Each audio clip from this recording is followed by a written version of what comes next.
I had a friend whose core belief was in the redemptive power of education.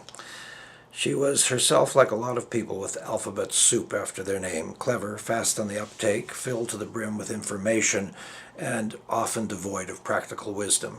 Today, baristas who take 5 minutes to make a cappuccino with too much milk and foam all have a master's degree in gender studies or the effect of color spectrum choices on ethno-ecological entrepreneurial directives. I'm not against education. I agree with Arthur Ashe, the late great American tennis player, who urged kids in the ghetto to recognize that there was only one Michael Jordan in several million, and maybe staying in school was a better strategy. But I also cheer on Confucius, who said, education begins with poetry, is strengthened through proper conduct, and is consummated through music. I had the honor not too long ago of addressing a graduating class from a school of psychology. These young men and women had all studied hard, and they were being rewarded with advanced degrees in counseling and psychology. Their friends and families were there to cheer them on. So I congratulated them on covering Freud, Adler, Jung, Skinner, and all the other disciples and giants of the discipline.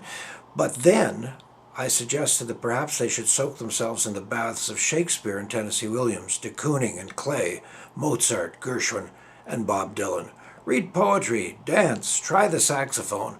It is the artists, after all, who have the major purchase of the human soul.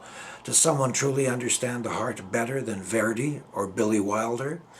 I like school. I love learning, but truth be told, I can only take so much time in a classroom and I start to feel short of oxygen.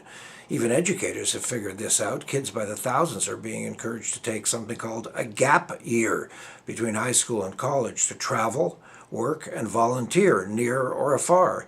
Let's face it, it's weird and abnormal for a human being to go to school nonstop for 17 or 18 years, especially during those years when the body and brain are developing like crazy. You know, it wasn't so long ago when youngsters in their early teens were working alongside their fathers and mothers in the fields or in shops and wherever work had to be done. Adolescence and teenage are modern constructs.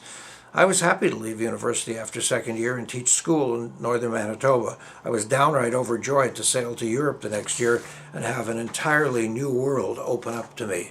My house is full of books. Very few of them came from school. The best education I ever had was driving a taxi.